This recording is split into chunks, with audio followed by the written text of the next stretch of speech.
Like करें, उसके बाद सब्सक्राइब करें और बेल आइकन को दबाएं ताकि हमारे वीडियोस आप तक सबसे पहले पहुंचे। पहले ये समझ लें आप, वलियों की अलग अलग डिग्री है, कैटेगरी है। सब वली एक से नहीं है, हर वली की अलग अलग डिग्रियां हैं। जैसे कोई वली फिर औलिया में नुक़बा है, नौजबा है, मजाजीब है, इसी तरीके से उनकी अलग अलग मकामात, कलंदर है, अब्दाल है, औताद है, अगवास है, ये सब मरातिब है। कुतुब है, कुतुबुल अक्ताब है, गौस है, गौसुल अगवास है, ये सब मरातिब है। उनमें से औलिया में एक कैटेगरी है, एक मकाम है बदल, जिनकी जमा को अब्दाल कहते हैं। वली हर दौर में सैकड़ों, हजारों, लाखों हो सकते हैं। औलिया लाखों, हजारों, बल्कि औलिया इतनी तादाद में हैं कि जहां 40 मोमिन जमा हो उनमें एक अल्लाह का वली होता है। अब यहां तो कितने 40 हैं, अंदाजा लगाएं। हुजूर की हदीस में आ गए, हमारा ईमान है, हम पहचान नहीं पाते बस इसलिए कि अल्लाह का फरमान है, औलियाई तहत क़बाई, मेरे औलिया मेरी चादरे गैरत के नीचे छुपे हुए हैं, मैं उनको पहचानता हूं, तुम नहीं जानते। भाई पर्दे के पीछे जो लोग हैं तो उस पीछे उस पार वाले उनको क्या जाने। दो ही चीज होगी कि आप खुद पर्दे में आ जाएं तो कौन कौन पर्दे में पता चल जाता है। इसीलिए कहा जाता है वली को वली पहचानता है। हाँ, तो लेकिन आजकल हम भी किसी को भी वली कह देते हैं, इसका मतलब दर पर्दा हम भी बताते कि हम भी कुछ हैं। इतनी जुर्रत ना किया करें, इतनी जुर्रत ना किया करें। किसी को वली कहने से पहले समझें, सोचें। ऐसे कोई वली नहीं होता। हमारे यहाँ तो जिसको जी में आया वली कह दिया। नहीं, जिसको अल्लाह ने विलायत की डिग्री नहीं दी, अगर आप और हम उसको वली कहें, मैदान महशर में मुंह क्या दिखाएंगे। इसलिए एहतियात जरूरी है। हर बंदा अपने किसी भी बुजुर्ग के बारे में जो चाहे कहता है, लेकिन मैं आपसे कहता हूं मोहतात रहें, एहतियात करें। एक खास बात है, जो वली होता है दुनिया उसको खुद वली कहने लगती है, लेकिन बाज औलिया ऐसे होते हैं वली को खुद नहीं पता चलता कि मैं वली हूं, और ना दुनिया को पता चलता, वो चला जाता है दुनिया से। बाज वली ऐसे होते हैं दुनिया को पता होता है कि वली है, वली को पता नहीं होता है कि मैं वली हूं, ये भी अल्लाह की शान है। और बाज वली ऐसे होते हैं कि वली को पता होता है कि मैं वली हूं और लोगों को पता नहीं होता है कि वो वली है। ये सब औलिया अल्लाह के मकामात हैं। बहरहाल हजारों लाखों औलिया हैं, लेकिन वली की पहचान जो हुजूर ने बयान फरमाई वो ये है कि उसको देखो तो खुदा याद आ जाए। खुदा याद आ जाए का मतलब क्या? यानी कि जब तुम उसकी महफिल में बैठो तो तुम्हारे दिल के अंदर अल्लाह की याद का जज्बा पैदा हो, जिक्र का जज्बा पैदा हो, इबादत का जज्बा पैदा हो, दीन से करीब होने का जज्बा, ये है उसका मतलब। यानी वो जो लाली पाउडर वाला हुस्न है उसकी तरफ इशारा नहीं है, वरना बिलाल फिर क्या औलिया अल्लाह में नहीं है, अहलुल्लाह में नहीं है।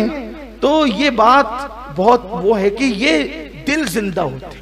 वली किसी महफिल में कदम रख दे तो महफिल का रंग बदल जाए, उसकी रूहानियत, उसे लोग ना भी देखें तो महफिल का रंग बदल जाता है। जैसे कुछ महफिलें ऐसी होती हैं कि कुछ महफिलों के अंदर होते वही लोग हैं, लेकिन ऐसा लगता है यार आज कुछ अलग कैफ था, तो कोई अलग आ गया था इसलिए वो अलग कैफ था।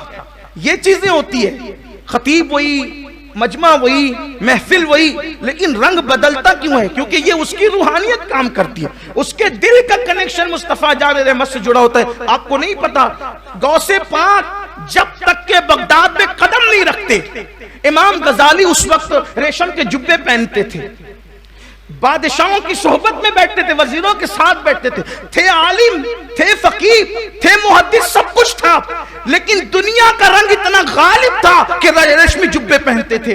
हालांकि गौस पाक के इमाम गजाली की मुलाकात बहुत मोतबर ज़राए से साबित नहीं होती, कभी मुलाकात नहीं हुई, लेकिन 18 साल की उम्र में गौस पाक ने सिर्फ बगदाद में कदम रखा तो गौस पाक के कदम की बरकत ये थी कि इमाम गजाली के दिल से दुनिया की मोहब्बत निकल गई और वो तसव्वुफ की तरफ माइल हो गए, छोड़ दिया बादशाहों की सोहबत, सिर्फ ये कदम की बरकत है। یہ قدم میں اسی لیے تو لوگوں سے کہتا ہوں کہ جس غوث پاک کے قدم کی یہ برکت ہو کہ بغداد میں قدم رکھ دیں تو ماحول بدل جائے، جس کے قدم کا یہ حال ہو اس کے قلم چلتا ہوگا تو قلم کا حال کیا ہو، اس کی زبان چلتی ہوگی تو زبان کا کیا. اسی لیے تو میرے امام کہتے ہیں نا کہ غوث پاک نے کہا حکم نافذ ہے تیرا خامہ تیرا سیف تیری، حکم نافذ ہے تیرا خامہ تیرا سیف تیری، دم میں جو چاہے کرے دور ہے شاہ تیرا. قدم رکھنے سے انقلاب آیا، بغداد میں ماحول بدلا، ماحول تبدیل ہوا. یہ غوث پاک کی روحانیت، اور 18 سال کی عمر میں یہ روحانیت ہے تو 90 سال کی عمر میں روحانیت کا عالم کیا ہوگا. تو اولیاء لاکھوں ہزاروں میں ہوتے ہیں، لیکن ہزاروں لاکھوں میں ابدال جو ہوتے ہیں ابدال وہ صرف 40 ہوتے ہیں. یعنی ابدال زیادہ، اس کا مطلب کوالٹی پر نظر ہے آپ کی کہ کس شان کے لوگ ہیں وہ جنہیں ابدال کہتے ہیں. اور کون ہے وہ؟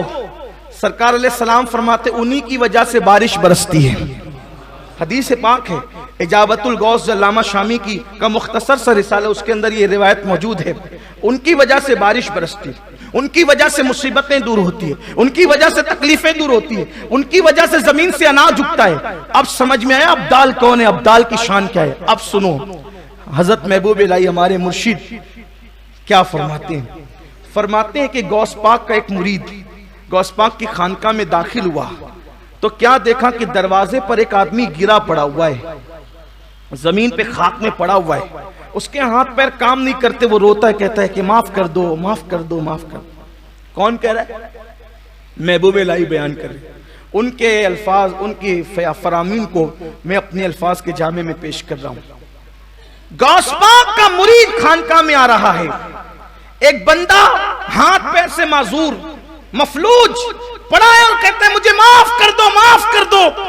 اور مرید جیسے داخل ہوا تو کہا ذرا سفارش کر دو کہ معافی مل جائے. مرید آیا، کہا سرکار کتنی آہوزاری کر رہا ہے وہ بندہ، اسے معاف کر دیجئے.